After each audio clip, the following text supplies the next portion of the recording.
Have you noticed how Takfiri Wahhabis tend to promote a certain image of Shia Islam? You know, an image of the jahil, lying, cursing miscreant? Well, for the most part, this is just something that they've woven out of thin air. But there are certain personalities who pose to be Shia Muslims who back up the Takfiri Wahhabi representation of Shia Islam. There are particular deviant individuals who misrepresent the Shia school of thought, and it's exactly these people who are showcased by Takfiri Wahhabis when they want to recruit someone into the ranks of groups like Daesh. To be honest, if I was Sunni and somebody showed me a video of a Shia scholar cursing and insulting the wife of the Holy Prophet and then told me that all Shias are like this, I'd probably want to kill Shias too, not understanding that this is only a small group of fools who are being promoted in order to create hate in the Ummah. So who are they? Mujtaba Shirazi, Yasir Habib,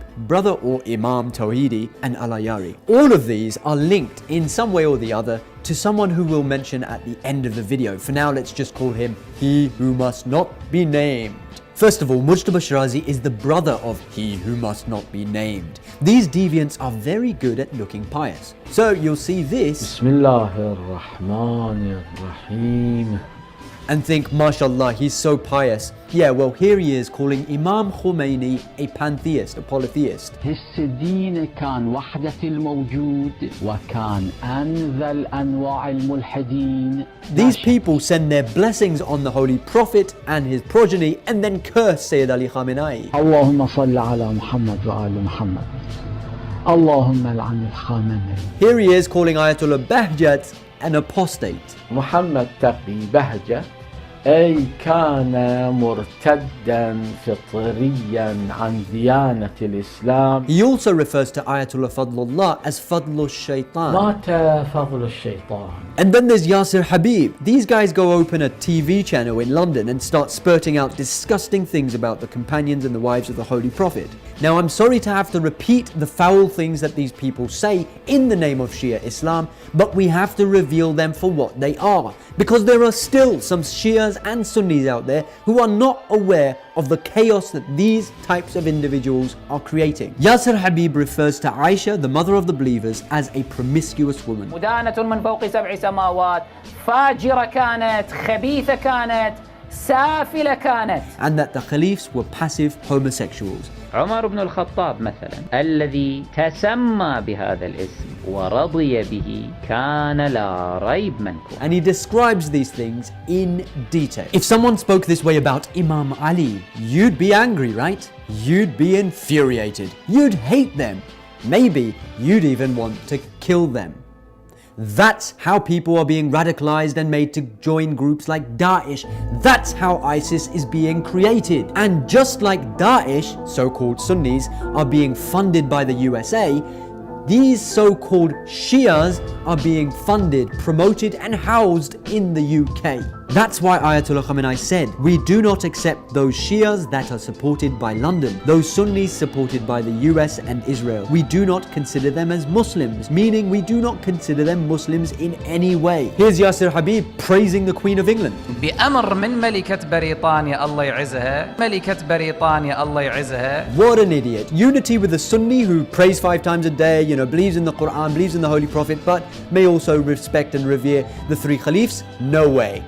Sending blessings on the Queen of the monarchy that bombed Iraq and murdered innocent children? Sure. You see, the sole purpose of the existence of these individuals is nothing except to make the Shias look bad. And this, by the way, is why Hussein Shirazi, the son of He Who Must Not Be Named, was recently arrested by the Islamic Republic. You'd think it was the duty of any learned Muslim to support the Islamic system, which is built on the foundations of the Quran and the Ahadith, but no! This Hussein Shirazi just goes and starts referring to Ayatollah Khamenei as the Pharaoh and spewing out the very same anti-Islamic Republic sentiments which benefit no one but America, Israel and Britain. And the saddest thing about it is that he was spreading this kind of anti-unity, Sunni slurring, just generally deviant talk in Arabic, so that the Sunnis of the Arab world would turn around and say, hey, look at these Shias sitting in Iran cursing the people that we respect and love and admire. Iran's clearly the bad guy. Let's go and get funding from Saudi Arabia. Let's go join Daesh and fight against the Kafir Shia country. And then there's Tawhidi. Oh, Tawhidi. Tawhidi, you've been a naughty boy, Tawhidi. You see, brother Tawhidi was basically a student right here in the holy city of Qom. I've been talking to your friends, your former friends. Why are you pretending like you know anything at all? According to Wikipedia, he's 34 years old and was made an imam by he who must not be named in Qom, Iran in 2010. In an interview, Tawhidi said he received his bachelor's degree and master's degree in Islamic theology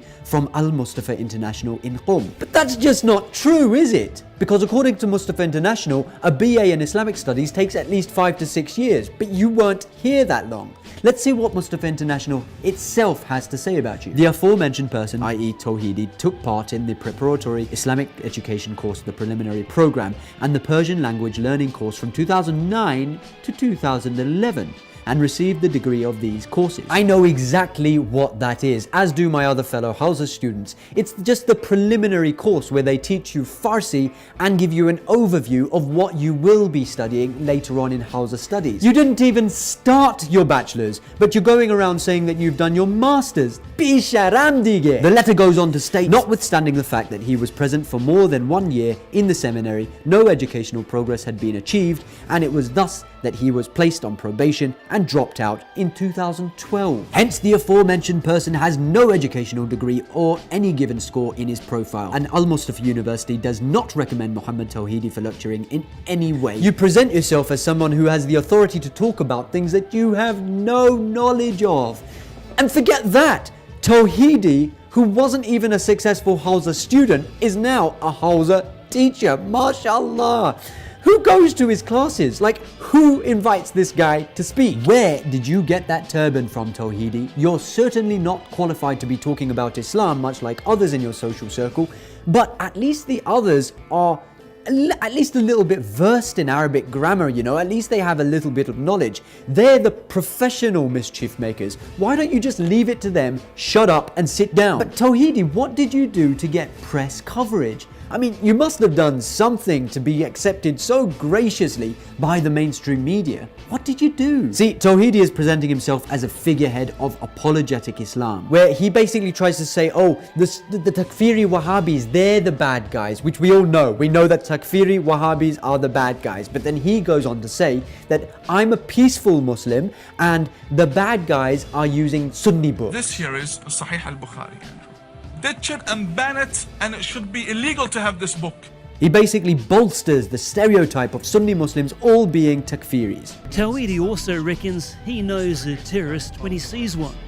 Shave the mustache, grow the beard, messy beard, stop using deodorant, no more music, they change their ringtone, and they start wearing completely Arabic dresses everywhere they go. So what he does is he gives shoulder to all those Islamophobes out there who want to prove that Islam is a misogynistic, barbaric, violent religion. And he comes along and says, hello, I'm an imam. All those things that you Islamophobes have been saying about Islam, they're right. I know, I've studied it. I'm an imam. So then all the Islamophobes come along and say, good boy, Tawhidi, here's more promotion. It's like a Jewish rabbi walking up to Goebbels in Nazi Germany and saying, hey, all those things you've been saying about Jews, they're right. We are pedophiles and we are stingy. And then the Nazi turns around and says, good boy, Mr. Rabbi, here's a promotion. The Islamophobes want to prove that Islam was spread by the sword. So Tawhidi comes along and says exactly that.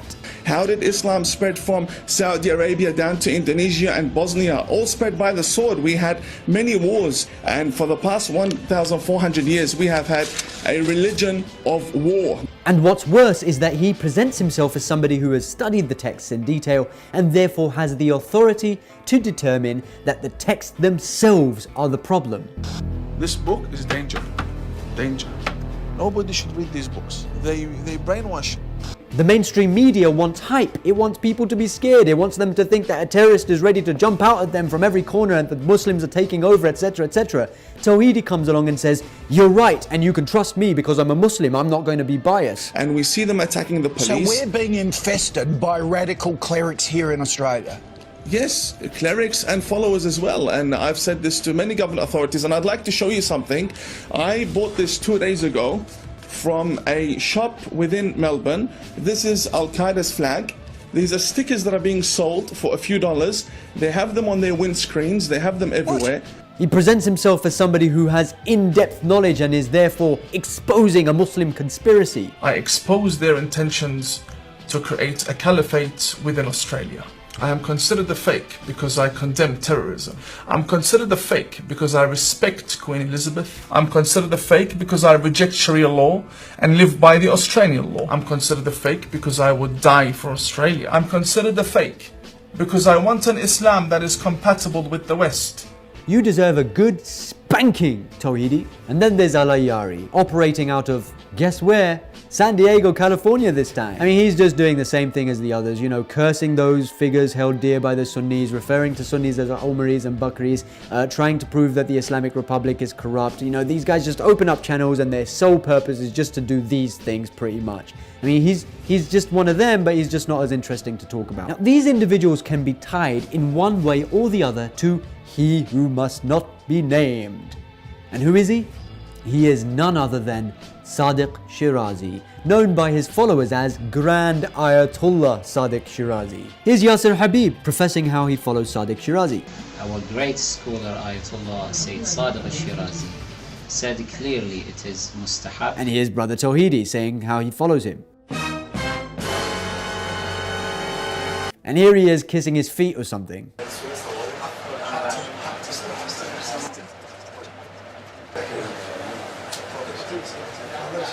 Mujtaba Shirazi is Sadiq Shirazi's brother and Yasir Habib is one of his students. The point is, none of these individuals are representatives of mainstream Shia Islam in any way. They're just imbeciles. And you can look at speakers like Al-Ayyari, the way they talk, their stances when it comes to unity in the Ummah, the way they address members of the other schools of thought, their hostility towards and negation of the other respected marjas and their approach to Wilayatul Faqih. Where do they get their thinking from?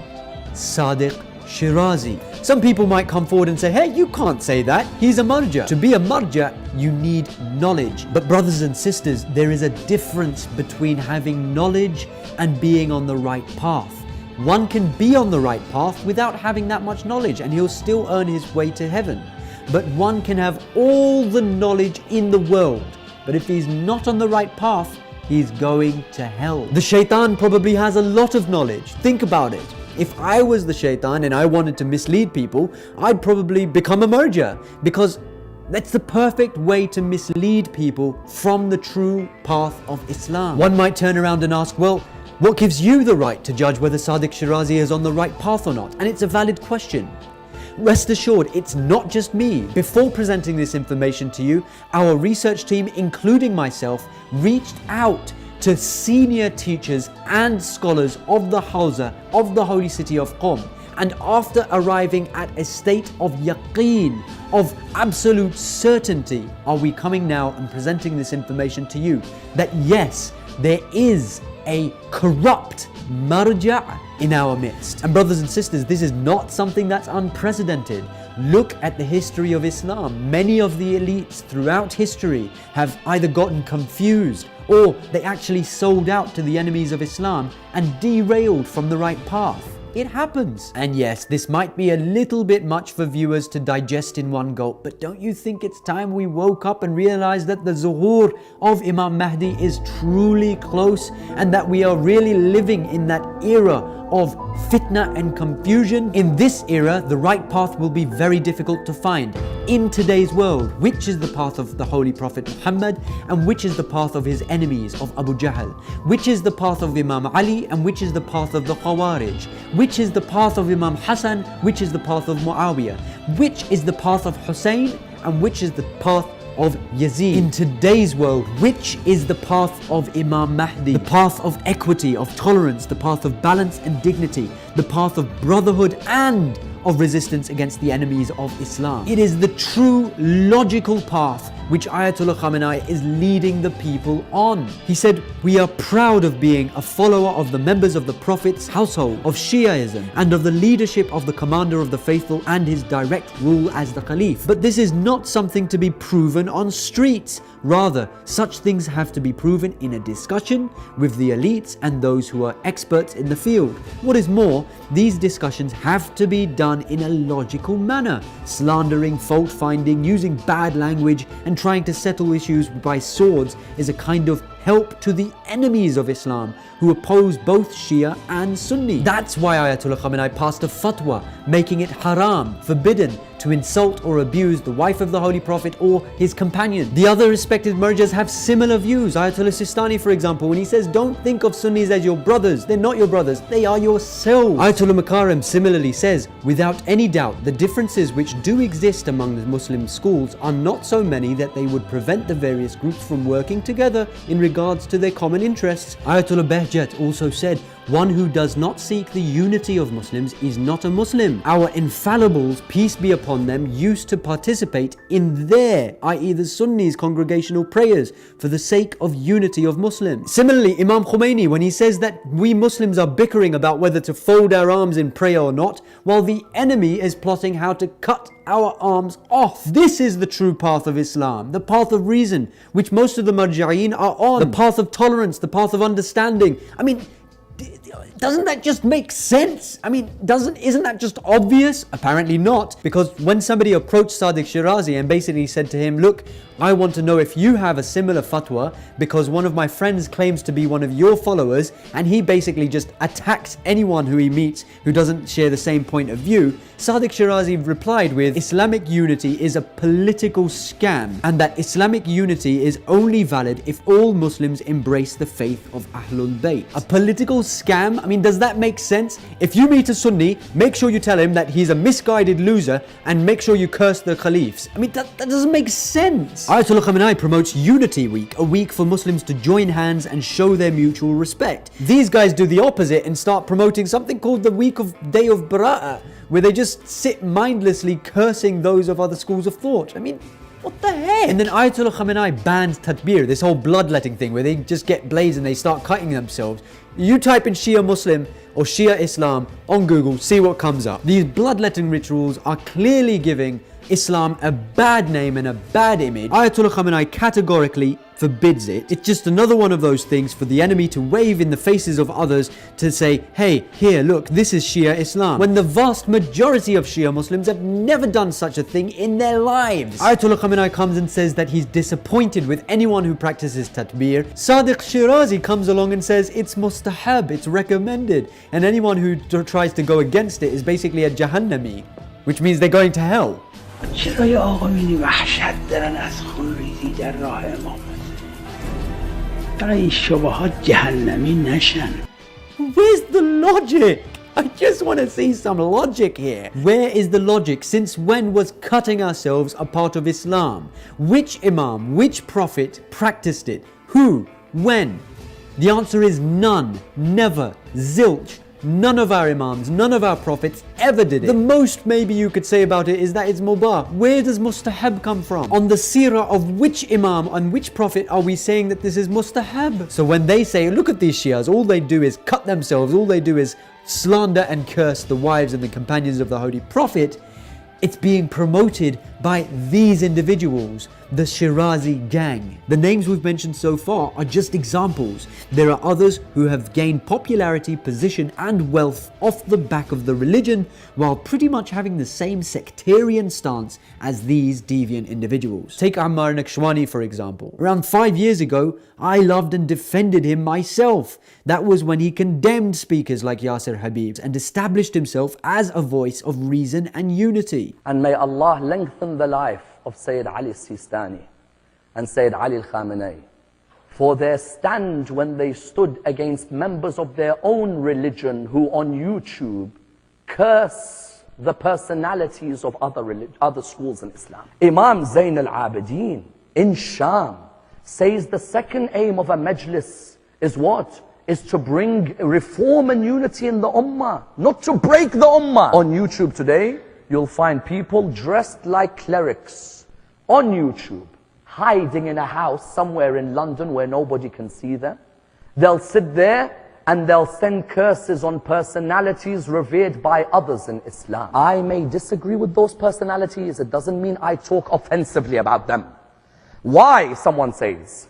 Because when I talk offensively, there may be a member of my madhab in Para Chinar who gets executed because of me. Whereas today, when they speak with their big mouths, they're causing a killing of someone in Para Chinar, a killing of someone in Bahrain, a killing of someone in Saudi Arabia, and actual killing in Iraq, where because of a foul-mouthed Maulana giving a majlis, you found destroying the etiquette of Zayn al-Abidin. A bomb blast happened in Iraq where they said purposely, that Maulana in London, the filthy language that he uses, we will therefore come and kill you. Brothers, the second aim was what? Unity or disunity? Al-Muhammad said, don't compromise your beliefs. Have your beliefs, but be tolerant of others' beliefs. Isn't it? The Quran says, وَاعْتَصِمُوا بِحَبْلِ اللَّهِ جَمِيعًا وَلَا تَفَرَّقُوا. Hold on to the rope of Allah, all of you together, and do not disunite. Since then, though, it's just been downhill.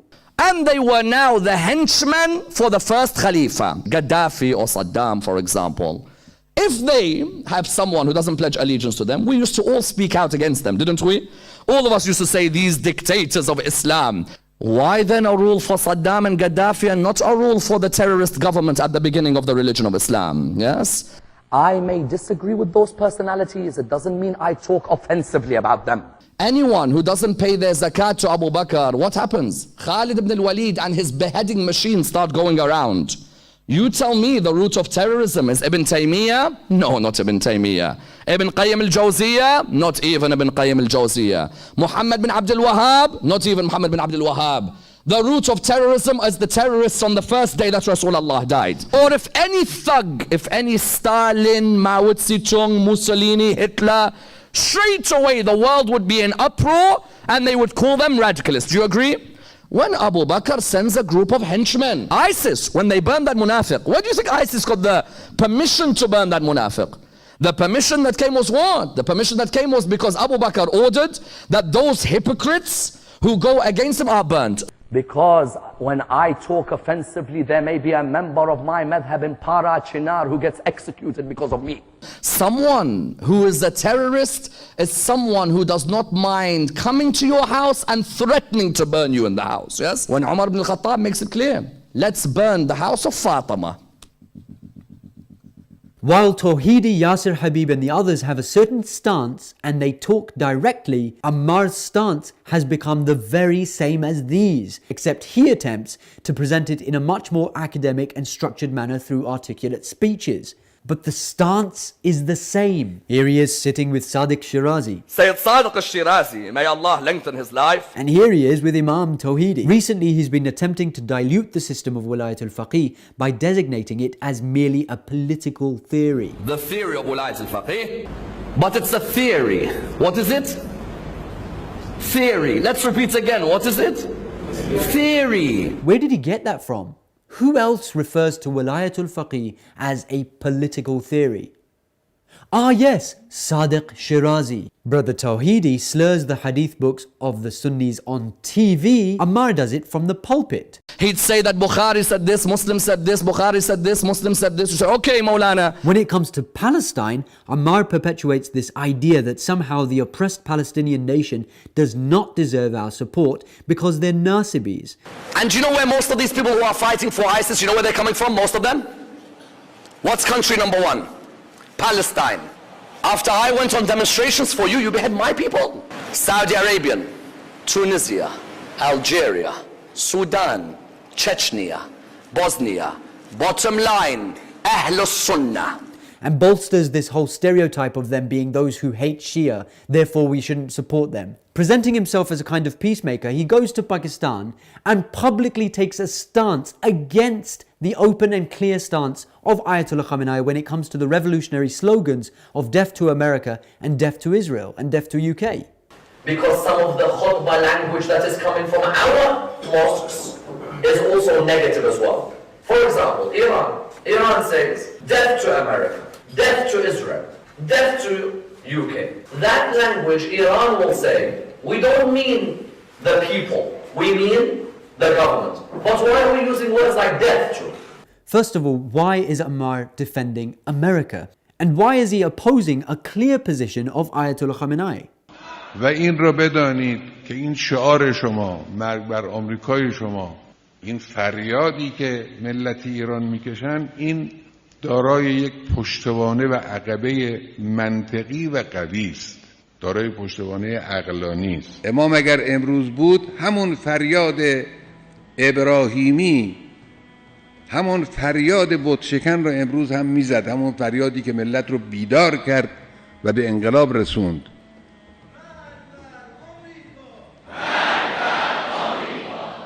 شما که میگید مرگ بر آمریکا، ما هم که موافقیم. Ammar is from Iraq. So why doesn't he have a bit more dignity? Why doesn't he show his opposition to the great Satan while American troops are still in Iraq? The third group say there's no radical Islam. Nothing. Never has been. So what do you mean? Say it's all foreign policy. It's all America and Israel. In Islam, we don't have terrorism. They're saying that it's foreign policy because they want to deflect the attention away from the fact that Islam as a religion had terrorism as part of it from its very beginning. Yes? You tell him when the Prophet Muhammad died, America was living or no?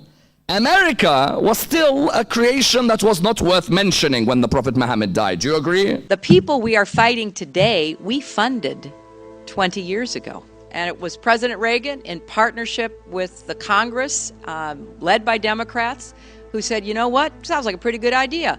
Let's deal with the ISI and the Pakistani military, and let's go recruit these mujahideen, and let's get some to come from Saudi Arabia and other places, importing their Wahhabi brand of Islam so that we can go beat the Soviet Union.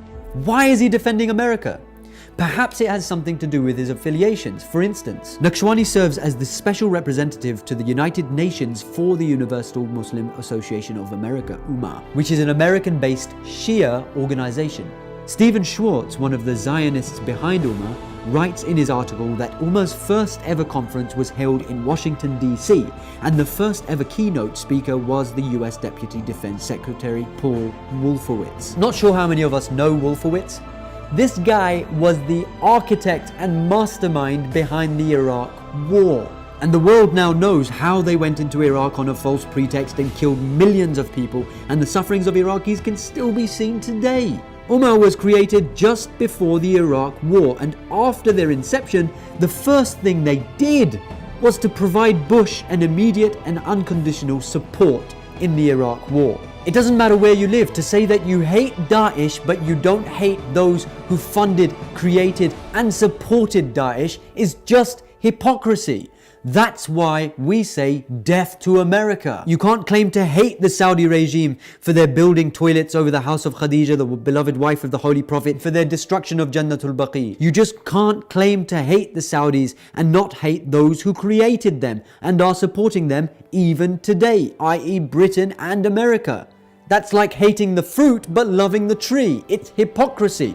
That's why we say death to America and death to Britain. This does not in any way mean death to the people of America or death to the people of Britain. It means death to the policies of the country. It means death to what those countries are standing for, which is nothing but war, war and more war. This slogan will not be changed, nor will the revolutionaries change their stance. The free people of the world will continue to chant this slogan. They will continue to openly announce their enmity to the United States and Britain and Israel until the USA and Britain change their arrogant policies. Stop bombing innocent children, stop funding terrorism, stop bombing Yemen, stop bombing Syria, stop the sanctions on Iran, back off and stop spreading fitna and corruption through these deviant sectarian groups. The day America and Britain stop acting like bigoted, hegemonic, arrogant, evil, despicable, murderous, treacherous, rapists, thieves and the world police, the Muslims and the people of conscience will stop saying death to them. And just as a final reminder to the brothers and sisters out there, because